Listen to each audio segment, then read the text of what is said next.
አባይን በተመለከተ ግብጽ መከተል ያለባት ብቸኛው አማራጭ ከቅኝ ገዢዎች የተጎናጸፈችውን የፊት አውራሪነት ማዕረግ በመጣል ከኢትዮጵያም ሆነ ከተፋሰሱ ሀገራት ጋር በቅን ልቦና መደራደርና መወያየት ብቻ ነው። ኢትዮጵያም ያላትን የተፈጥሮ ሀብት እንዳትጠቀምና ዜጎቿንም ከድህነት እንዳታላቅቅ አንዳችም የውስጥም ሆነ የውጭ ኃይል ሊያግዳት እንደማይችል ግብጽም ሆኑ ከግብጽ ጎን የተሰለፉ አንዳንድ ኃይሎች አስረግጠው ሊገነዘቡት እንደሚገባ በተደጋጋሚ ተነስቷል። ሰላም ጤና ይስጥልን ተመልካቾቻችን። በዚህ ዙሪያ አጠር ያለ ውይይት ለማድረግ እዚህ ስቱዲዮ እንግዶችን ጋብዘናል። እንግዶቻችን አቶ ወንደሰን ሚጫጎ በአባይ ተፋሰስ ላይ ጥናትና ምርምር ያደረጉ እንዲሁም አቶ ሚፍታ መሐመድ በውጭ ጉዳይ ኢንስቲትዩት የአፍሪካ ጉዳዮች ተመራማሪ ናቸው። እንግዶቻችን እንኳን ደህና መጣችሁ።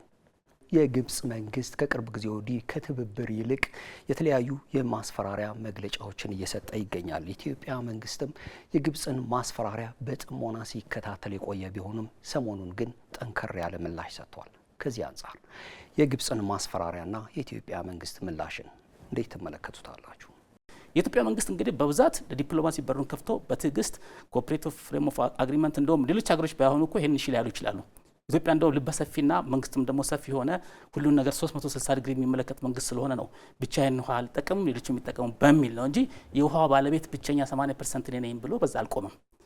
በዚህ ሁኔታ ላይ እንግዲህ ያለ ነው እነሱ እንዲያት መልስ ሲሰጡ አይ ሁሉም ነገር ደግሞ ለከት አለው። አንዳንዴ እኮ ጦር ይባላል ግፍም ይባላል። አንዳንዴ ኢትዮጵያ ታጋሽ ሆና ሁሉን ነገር በሯን ከፍታ የውሃ ባለቤት ሆና ዓለም አቀፍ ሕግ ምንም የሚከለክላት ነገር ሳይኖር ከእንደገና ደግሞ አላግባብነት ያለው መግለጫ ሲወጣ በእርግጥም ሁልጊዜ መታገስ እንትናል አንዳንዴ መመለስ ያስፈልጋል። ለምንድን ነው አንዳንዴ እነሱ በውሸት እንኳን የሚጮሁት ጩኸት ውሸትም ቢሆን በተደጋጋሚ እነሱ ሲናገር ዝም ማለት እንደ ተቀባይነትና ያን ነገር እንደ ኮምፕሊያንስ ስለሚወሰድ ማለት ነው መመለስ ያስፈልጋልና በውጭ ጉዳይ ሚኒስትር የሰጡትም መግለጫም በጣም አግባብነት ያለው በእርግጥም ደግሞ ለከታቸውን እንዲያውቁ ኮሎኒያል ሂስትሪ ያነሳል። ኢትዮጵያ ደግሞ ለማንም እጅ ማትሰጥ ሀገር እንደሆነች ሀቀኛ ሀገር የእውነት ሀገር የፓን አፍሪካኒስት ሀገር እንደሆነችና በኢትዮጵያ ላይ የሚደረገው በደል በተለይ በአሁኑ ሰዓት ደግሞ በሌሎች አፍሪካ ላይ የሚቃጣ ነው የሚል ኮንተንት ያለው ምላሽ መሰጣቸው አግባብነት ያለ ነው። ግብጽ በትንሽ በትልቁ መግለጫ ታወጣለች። ኦልሞስት እንደ ነጠላ ሰረዝ ነው የሚጠቀሙት መግለጫ ማውጣት አባይን ነገር ግን በኢትዮጵያ በኩል ግን ብዙ ጊዜ ወደ ሰፊነት አለና አልፎ አልፎ የሚደረግ መልስ ነው። አሁንም ይሄ ደግሞ ታይሚንግ ጥሩ ነው። ያው እነሱ ሜይን ያሉትም ኔጎሺዬሽኑ አቆመናል ነው። ግን እስከዛሬ ከድሮ ጀምሮ በሂስቶሪካሊም ስናይ ዩዥዋሊ ድሮ ራሳቸው ግብጾች የሚጠቀሙበት የነበረው ኔጎሺዬሽኖችን ምንድነው ነገሮችን ከትክክለኛ ከፍትሃዊ ውሃ ክፍፍል ከሪዝናብል ኢኩዊታብል ዩቲላይዜሽን እሱን ሪዳይሬክት ለማድረግ ነው ብዙ ጊዜ የሚጠቀሙበት የነበረው እና አሁን ከኔጎሺዬሽኑ ወጥተናል ያሉት ነገር አይ ቲንክ ኢትዮጵያ ሁሌም አንድ ነገር እያደረገች ያለችው ምንድነው ከግድቡ ላውንች ከመደረጉ እስከ መጨረሻው ድረስ ሁሌም ለኔጎሺዬሽን እና ለዲፕሎማሲ ኦፕን አፕ ማድረጓ ነው። ይሄ በዲፕሎማሲ መልኩ የአፐር አርሙን ይሰጣታል። እነሱ ኢንሲስት የሚያደርጉት እና ሂስቶሪካል ራይት ላይ ነው። ከናስር ጀምሮ የመጣ ከ1950ዎቹ ጀምሮ እስካሁን የመጣ ሃይድሮሎጂ ዩዥዋሊ በክላይሜት ቼንጅ በኢንቫይሮንመንታል ቫሪያቢሊቲስ በዲግራዴሽን ምናምን ነገር ሁሌም አፕዴት እያደረገው የምትመጣው ፖሊሲ ነው። የእነሱ ፖሊሲ ግን ከናስር ጀምሮ እስካሁን በጣም ያልተለወጠና ፉል ኮንትሮል ከአባይን ከጣና ወይ ከሌክ ቪክቶሪያ እስከ ሜዲትራኒያን የመቆጣጠር ነው እና ሌሎች አፕስትሪም ሀገሮች ኢትዮጵያን ጨምሮ ሌሎቹ እንዳይጠቀሙበት በተለያየ ሚንስ ማድረግ ነው። ይሄ ሁሌም እንደሚባለው አንደኛ ኮሎኒያል ሜንታሊቲ ያለው፣ ሁለተኛ ደግሞ ኦልድ ነው አፕዴትድ የሆነ ከክላይሜት ቼንጅ እና አሁን ከረንትሊ 21 ሴንቸሪ ካለው ጋር ማሄን ነገር ነው። አሁን ላይ ኢትዮጵያ ላይ እኔ ጮቴን ቀሙኝ ነገር ነው።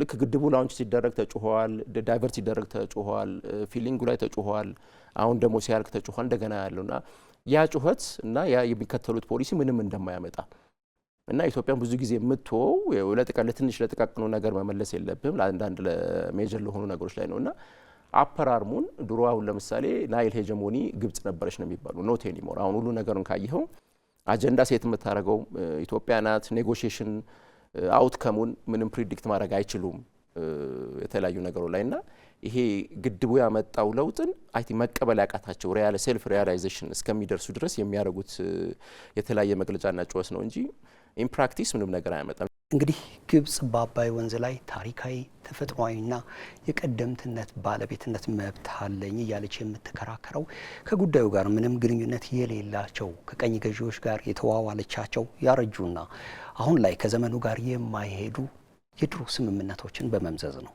ከዚህ አንጻር ግብጽ መቀበል ያለባት ብቸኛ አማራጭ የፍትህ፣ የእኩልነት፣ የመረዳዳትና የመተባበር መስመር መሆኑን ለምን መቀበል ተሳናት? ለምሳሌ 1959 አግሪመንትን ኢትዮጵያን አግለው ግብጽና ሱዳን ናቸውና ፉል ዩቲላይዜሽን ኦፍ ዘ ናይል ለሚለው ፉል ሙሉ ለሙሉ ማለት ነው። ግን አሁን እሱን እነሱ ዳውን ስትሪም ሆኖ አይ ቲንክ ኢትስ ዊርድ ይመስለኛል። ዓለም ላይም ብዙ እንደዚህ የለም። የታችኛው ሀገሮች ሆነ የላኞቹን ሙሉ ለሙሉ አግልለህ ለመፈራረም ማለት ነው። ያንን ደግሞ ሰስቴን የምታደርገው ፓወርፉል ስኮንክና በተለያየ መልኩ ፕሬዠር አድርገህ ለምሳሌ ፈንድ ማስከልከል ዲፕሎማቲካሊ ፓወርፉል ስትሆን ወይ ሚሊታሪሊ ፓወርፉል ስትሆን ነው። ይህንን መሆን አልቻሉም። ስለዚህም ነው ፋክትስ ኦን ዘ ግራውንድ የተቀየረባቸው ምክንያት እሱን ነው። ያን 1959 አግሪመንትን ተፈርመው እነሱ ምን አደረጉ? ሂስቶሪክ ራይታቸውንና ፕራዮር ዩዝን ለማድረግ 1959 ተፈረመ። ወዲያው ወደ አስዋን ዩኒላተራል የሆነ አስዋንን ነው የገነቡት። ባይ ደ ሴም ቶክን ነው አሁን ለምሳሌ 50 ይርስ ከ50 ዓመት በኋላ ደግሞ ምድር የተደረገው ደ ሴም 1959ን ቻሌንጅ የሚያደርግ 2010 ሲኤፍኤ ተፈራረመ ማለት ነው። እንደገና ደግሞ ኢትዮጵያ ግራንድ ሬንስ ወስዳሙ ሜይንሊ እኔ ምን ይመስለኛል፣ አንደኛ ይሄ አንዳንድ ነገር ደ ሴም የሆነ ትነግረው ራስ የምታምንበት ነገር የለም። ውሸትም ቢሆን ሜትም ቢሆን የሆነ ናሬቲቭ ቢሆን እሱ ነገር አላቸው። ሌላ ደግሞ ዲፕ ሩትድ የሆነ ፊር አለ። ይሄ ሰብስታንሺየትድ ያልሆነ ገባ በጣም የተጋነነ ፊር። ያ ደግሞ የመጣው ድሮም በኮሎኒያል ሂስትሪ በብሪቲሾች ጊዜ ብዙ ጊዜ ያስፈራሯቸው ነበር። ለምሳሌ ኡጋንዳ ላይ ኦውን ፎሩን የገነቡት ብሪቲሾች ናቸው። እሱን ገንብተው ትንሽ ሪቮሉሽን ሲሆን አንታይ ኮሎኒያል ሙቭመንት ግብጽ ውስጥ በሚኖርበት ጊዜ ውሃውን እንቀንስባቸዋለን የሚል ሂስቶሪካል ፊር አላቸው። እሱ በጣም ዲፕሪትድ የሆነ ፊር፣ አንሳብስታንሺየትድ የሆነ ፊር ስላላቸው እሱ ነገር አለ። ሌላ ደግሞ አይ ቲንክ ሳይኮሎጂካሊ ሜይንሊ ከኢትዮጵያ ጋር የሚያጣላቸው እኔ ፐርሰናሊ አርጊው ማድረገው ምንድን ነው they don't the psychological makeup of the Ethiopian state የሚያውቁት አይመስለኝም። ለምሳሌ አንዴ ከተነጋገሩት ኔጎሽት በሚያደርጉበት ጊዜ ከጠየቁት ነገር ምንድነው ኢንጂነር ኢትዮጵያ ግራንድ ሬኔሳንስ ዳም ላይ ይኑር እና ኦቨርሲና ይሄንን ነገር ለነሱ አዲሳቸው አይደለም። ኦን ፎል ላይ ያላቸው ኡጋንዳ እንደገና ደግሞ ሱዳን ውስጥ አላቸው ኢንጂነር። ግን ይሄን መጠየቅ ለምሳሌ የለም አንዳንዴ የምትደራደረውን ሀገር ሳይኮሎጂካል ሜካፑና ሂስትሪውን ምን አይነት ፕራውድ ኔሽን መሆኑን ማወቅ አለብህ። የማይሆን ጥያቄም ይጠይቃሉ። ለምሳሌ እንዴት ነው ኢትዮጵያ ራሷ ሰልፍ ፋይናንስ አርጋው በኢትዮጵያ ሳይኮሎጂካል ሜካፕ ፕራውድ የሆነ ኔሽን ላይ አንድ ሌላ ሀገር መጥቶ ያንን ኦቨርሲ የሚያደርግ ምንድን ነው ይሄ ወተር ሪሊዙንና ፍሎውን ማኔጅ የማድረግ ነገር። ስለዚህ አንደኛ እሱን የማያደርጉ ስለዚህ ዲፕ ሩትድ ፊር አላቸው ሳይኮሎጂካል ሜካፓቸው ነው። እንደገና ደግሞ ስቲክ አድርግ እስከ መቼ ነው ይሄንን 1959 አግሪመንትን እስከ ቻል ድረስ እንግፋው የሚል ነገር ነው። ግን ኢትዮጵያ ምንድን ያደረገችው አሁን የግራንድ ሬኔሳንስ ዳም አንድ ነገር የሚያደርገው ምንድነው 1959 አግሪመንቱ ሚኒንግለስ አድርጎታል።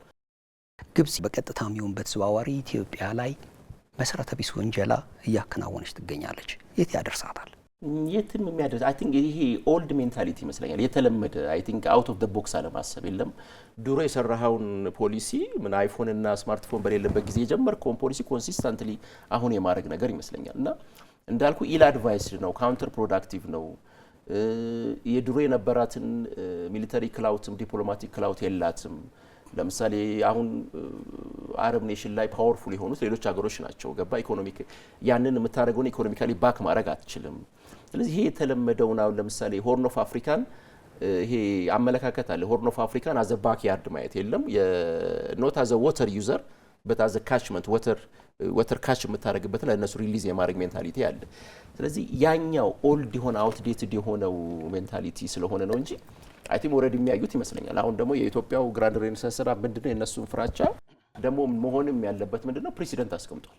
ስለዚህ ኢትዮጵያ ከጀመረች እንደ ሰልፍ ፋይናንስ ካረገች ሌሎች ሀገሮች ተፋሰስ ሀገሮች ሌክ ቪክቶሪያንም ይሁን ሌሎችም እነ ታንዛኒያም እነ ኬንያም እነ ኡጋንዳም የማያደርጉበት ምክንያት ነገር የለም። ይሄ ነገር አለ። ስለዚህ ፕሬሲደንት ስለተቀመጠ አለና ሁሉ ነገር ከቁጥጥር ውጪ የመውጣ ይሄ እንዳይወጣ የመፍራት ነገር ነው እንጂ አይ ቲንክ ኢን ዘ ግራውንድ ይፍጨረጨራሉ። ምን ያደርጋሉ? ኦልድ የሆነ ፖሊሲን ሆርን ኦፍ አፍሪካ ላይ ዲስታቢላይዝ የማድረጉን ምናምን ነገር ያደርጉታል እንጂ አት ዘ ኤንድ ኦፍ ዘ ዴይ አይ ቲንክ ውሃውን በምንም ታምር እንደ ድሮ ሊመለስ አይችልም። በቃ ዩተርን ሰርቷል። ከዚህ በኋላ አይ ቲንክ ሌላ አይነት ኒው ኖርማል ነው የሚመሰረተው ማለት ነው። ይሄን ነገር አሎክ የምታደርግበት ስቴጅ ላይ ናት ኢትዮጵያ። ቱ ግራንድ ወተርስ ስትራቴጂ አባይና ቀይ ባህር የኢትዮጵያ የህልውና ፋንታ የህልውና ዕጣ ፋንታ ጉዳዮች ናቸው ተብሎ መንግስት መስመር አስምሮ የኢትዮጵያ ፎሬን ፖሊሲ ግራንድ ስትራቴጂክ ፒላር ሆኖ እየተሰራበት ያለበት ስለሆነ ከዚህ አኳያ ሁሉም አይነት ዝግጁነት ስላለ ግብጽ በተሻላት መጠን የተለመደውን አይነት ነገር ፑሽ ለማድረግ ትሄዳለች። ግን ይሄ ነገር አግባብ አይመስለኝም ለነሱ ፍትሐዊ፣ ምክንያታዊና እኩልነትን መሰረት ባደረገ የውሃ ሀብት አጠቃቀም ኢትዮጵያ የተፈጥሮ ሀብቷን ተጠቅማ ለመልማት የምታደርገው ጥረት ለተፋሰሱ በተለይም ለታችኛው ተፋሰስ ሀገራትና ለቀጠናው የሚኖረው ፋይዳ እንዴት ይገለጻል? ከእርስዎ ልነሳ። አንደኛ ሲኤፍኤን ነው። በጣም ግራንድ ትልቅ ነገር ስለሆነ ያንን የኮሎኒያል እንትን የሚያፈረሰ ስለሆነ ወደ ሰፊም ስለሆነ እሱ ላይ ግድ መመላለስ ይኖርብናል። ሁሉም ሀገራቶች እንዲጠቀሙ በር የከፈተ ነው። ሁለተኛ ነገር ደግሞ በተለይ ይሄ ግራንድ ኢትዮጵያን ሬኔሳንስ ዳም በራሳችን አቅም መጨረሳችን ኦልሬዲ ቅድሞ እንደሚ እንዳለው ዲሞንስትሬቲቭ ኢፌክት ማለት ነው እያሳየ ነው። ሶስተኛ ነገር ደግሞ የኃይል ትስስር ለምሳሌ በአፍሪካ ቀንድ አካባቢ ወደ ጅቡቲ፣ ወደ ሱዳን፣ ወደ ሳውት ሱዳን፣ ወደ ሶማሊያ ምቅል አለ ብሎ እስከ ታች እስከ ታንዛኒያ፣ ኡጋንዳ እያለ ሊሄድ የሚችል ነው ይሄ ኢነርጂው ማለት ነው። ክሊን ኢነርጂ ነው። በጣም አስተማማኝ ቦታ ነው የተገነባው። ይሄ ነገር አቅሙ እየተገነባ ሲሄድ ማለት ነው ለሌሎቹም አገራቶች የሚጠቅምበት ሁኔታ ጥሩ ምሳሌ የዚህ የግራንድ ሬኔሳንስ ዳም ነው። የኢትዮጵያ መንግስት ንግግሩ ራሱ በአብዛኛው ከሰማኸው የአፍሪካ ሀብት ነው የሚባለው ዝም ብሎ ሬቶሪክ አይደለም። ፕራክቲካሊ የሆነ ነው እኮ እየሸጥነው ነው እየተሸጠ ነው። እቅድ ላይም አለ። ባለፈው የኬንያው ፕሬዚዳንት ሩቶም የሶማሊያው ፕሬዚዳንት ሀሰን ሼክ መሐሙድም ተገኝተው የተናገሩትን ነገር አይታል። ሌሎችም ከካሪቢያን የመጡ ሰዎችም ኢትዮጵያ የአፍሪካ ሲምቦሊዝም እንደመሆኗ ብቻ ያልደገ የሚል ንግግርም ሬቶሪክም ተግባሯም አያሳይም። ስለዚህ ለሁሉም ሀገራቶች የሚጠቅም እንደሆነ ሳይታለም የተፈታ ነው። ምናልባትም የቅዠታቸው ምንጭ ይሄ ነው። ኢትዮጵያ ይሄን አይነት ከበድ ያለ ንግግር ስለምትናገር ይሄ ደግሞ እነሱ የሚፈልጉትን በአፍሪካ ወይ ሰሜን አፍሪካ ላይ ሊሆን ይችላል የበላይ የሚሆኑበትን ናሬቲቭ ይሰብራል። ለጎረቤት ሀገሮች ጥቅሙን የምታየው ለምሳሌ አፍሪካ ዩኒየን ፒዳ በሚባል የኢነርጂ ፕሮጀክቶች ውስጥ ግራንድ ሬኔሳንስ ዳም አንዱ ሪጂናል ፕሮጀክት ነው ተብሎ ሊስትድ ሆኗል። ኢጋድንም ብታይ ደግሞ ኢጋድ ለምሳሌ ለግራንድ ሬኔሳንስ ዳም ኮንስትራክሽን ፋይናንሻሊ ኮንትሪቢዩት ካደረጉት ሪጂናል ኦርጋናይዜሽን አንዱ እሱ ነው። ይሄ የሚያመለክት ምን ያህል የናሽናል ብቻ እንዳልሆነና ኮንቲኔንታልና ሪጂናል እንደሆነ ፕሮጀክቱ ነው ማለት። ይሄ ዝም ብሎ ለመባል ሳይሆን ሪሊ ዶክመንትድ የሆነና እዛ ፍሬምወርክ ውስጥ ያለ ነው ማለት በአፍሪካ ህብረት።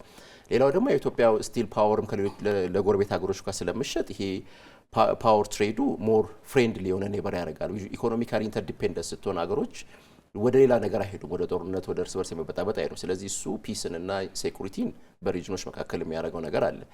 ሌላ ደግሞ ምንድነው ኢትዮጵያ አፕስትሪም ነች፣ ሌሎች ወንዞች አሏት። ስለዚህ ይሄ እንደ አንድ ዲሞንስትሬሽን ይሆናል ማለት ነው። ሌሎቹ ላይም ኢትዮጵያ እነሱን ብትጠቀም ልክ ግራንድ ሬኔሳንስ ዳሙን አርጋ ለሌሎቹ ኢነርጂ እንደምትሸጠው ሌሎቹን ለምሳሌ ያሉን ወንዞች ስንጠቀም ለጎረቤቶች ሀገሮቻችን ብቻችን እንደማናደርገው እና በፓወር ኢንተርኮኔክትድነስ ጥሩ ሆርን ኦፍ አፍሪካን ወደ ዲቨሎፕመንትና ወደ ሶሾ ኢኮኖሚክ የሆነ ኢፌክት እንዲኖረው የሚያደርግ ነገር ነው ማለት ነው። እሱ አይ ቲንክ ኦልሬዲ እየገዙት ስለሆነ እንደገና ደግሞ ወር እየጨመሩ ስለሆነ የሚያውቁት ነገር ይመስለኛል። ይሄ ደግሞ አይ ቲንክ ኢትዮጵያ ሌላ ጊዜም ቢሆን በሚቀጥለው አባይን ለመጠቀም በምትሞክርበት ጊዜ ኢንተርናሽናል ኮሚኒቲውን ሆነም በአፍሪካ ሌቭልም የማሳመን አላት ማለት ነው። ስለዚህ ናሽናል ፕሮጀክት ብቻ ሳይሆን ሪጂናል የሆነ ፕሮጀክትና አብሮ ለመልማት የአብሮነት ስሜትን የሚፈጥር ነው ብላ ይህንን አይዲያ ለሌሎች ሀገሮች ራሱ እና ወደፊት ራስ ብቻ ሰልፍ ፋይናንስ ሳይሆን ሌሎችም ዶናር ሀገሮች አመጥተው ፋይናንስ አድርገው እንዲኖሩት የሚያደርግ ይመስለኛል። እንግዲህ አንድነትን ከሚሸረሽሩ ተግባራት በመቆጠብ ለኢትዮጵያ ብሔራዊ ጥቅም በአንድነት በመቆም ረገድ ከእያንዳንዳችን ምን ይጠበቃል? ይሄ አሁን ፊታችን በሚታየው ነገር ሳይሆን ሞር ብሮደር ፒክቸሩን ማየት የለም። የተለያየ ነገር ላንስማማ የተለያየ ቪው ሊኖረን ይችላል፣ ግን ሆል ብሮደር አገርን ኢትዮጵያን የማስቀደም ነገር የለም። የተለያዩ ነገሮች እሱን ነገርና ልማታዊ የሆኑ ነገሮች ላይ ፎከስ ማድረግ አሁን ያሉት ነገሮችና እድሜ ልክ የሚቆዩ ኢሹዎችን መለየት። ለምሳሌ አሁን አባይን በተመለከተ ገባ አሁን ልትጨቃጨቅ ትችላለህ። ዩዥዋሊም ደግሞ እንደሚባለው ማለት ነው አንድ አገር አቀፍ የሆነ ሁሉን ነገር ሁሉም አንድ ላይ ሊቆምበት የሚችለው ነገር ቢኖር ይሄ ነው። ምክንያቱም አሁን አስዋን አይዳም የተገነባው የዛሬ 50-60 ዓመት ነው። ስቲል አለ። ግራንድ ሬኔሳንስ አሁን ነው በ2060 የሚሆን በዚህ ሴንቸሪም ሲያልቅም አለ። ስለዚህ ይሄ የለም ዘላቂታዊ የሆኑ ናሽናል ኢንተረስቶችን በይሄ ሎካል በሆኑና የለም ትራንዚየንትና ትራንዛክሽናል በሆኑ አሁን ሾርት ተርም በሆኑ ነገሮች ላይ ትሬድ ኦፍ አለማድረግ አይ ቲንክ እሱ ዲስቲንክሽን ቢመጣ በጣም ጥሩ ነገር ይመስለኛል። የለም ለልጆቻችን የምናስተላልፈው ነገርና አሁን ምን ላይባቸው ነገሮች አለማደባለቅ እሱ ለይቶ መንቀሳቀስ በጣም ጥሩ ይመስለኛል። ይሄ ቪሺየስ ሰርክል ኦፍ ኮንፍሊክት ፖቨርቲ ኤንድ ዴሞክራሲ የሚባል ነገር አለ። አንዳንዴ እቺ ሀገር እንዳትረጋጋ የምንሆነው ልማት ስለሌለን ነው። ልማት የሌለን ደግሞ ሪሶርሳችንን ስላልተጠቀምን ነው። ሪሶርሶቻችን ስላልተጠቀምን ድሃንን ድሃ ስለሆነ ደግሞ ሌሎች ኤክስፕሎይት ያደርጉናል። ይህም መበጠስ መቻል አለብን። ኖ ኢንተርናሊ ኮሄሲቭ መሆን መቻል አለብን። አሁን ለምሳሌ አንዳንዴ ወደ ግጭት የሚከተል ነገር ስካርሲቲ ሊሆን ይችላል። ስካርሲቲው ደግሞ ተፈጥሮ ገጸ በረከት ሰጥቶታል። ግን ያንን በትክክል ታፕ እንዳናደርግ ሌሎቹ ቢዝም ያደርጉናል። አንዳንዴ እኛም አለማወቅ ችግር ሊኖርብን ይችላል። ኃይለኝነት ችግር ሊኖርብን ይችላል። ግን ደግሞ ኤክስተርናል ፓወር ይሄን ኤክስፕሎይት እያደረጉ ናቸው። አንደኛ የሚያስፈራሩን በዚህ ስለሆነ መንቃት መቻል አለብን። ዌክ አፕ ኮል ነው። እንደ ኢትዮጵያ ብቻ ሳይሆን እንደ አፍሪካ የሁሉ ተፈጥሮ ሀብት ያላት ሌሎቹ በትንሽ ነገር እንድንባላ ሲያደርጉን እሺ ማለት የለብንም። ኖ ብለን በራችንን ዘግተን ዴቨሎፕመንት ከመጣን አንደኛ ፍላጎታችን እናሟላለን፣ የኛ ፍላጎት እናሟላለን፣ የማህበረሰባችን ፍላጎት እናሟላለን። ለልጆቻችን የሚተርፍ ነገር ማስቀመጥ እንችላለን፣ ለሌሎችም መትረፍ እንችላለን። እንደዚህ አይነት ነገር ላይ መንቃት ያስፈልጋል። ሪሊ ሁሉም ሰው ለራሱ መቻል ማሰብ መቻል አለበት የሚል ነው። ይሄ ነው ኮሄዥን፣ ናሽናል ኮሄዥን። ሁሉም ኢትዮጵያዊ ይሄን ነገር አስቦ ከመንግስት ጎን በዴቨሎፕመንትና በእንትን ላይ መምጣት መቻል አለበት የሚል ሀሳብ ነው ያለኝ። እንግዲህ በወቅታዊ ጉዳይ ላይ የነበረን ውይይት ይህን ይመስል ነበር። እንግዶቻችን እዚህ ስቱዲዮ ድረስ ተገኝታችሁ ለሰጣችሁን ማብራሪያ በእጅጉ እናመሰግናለን።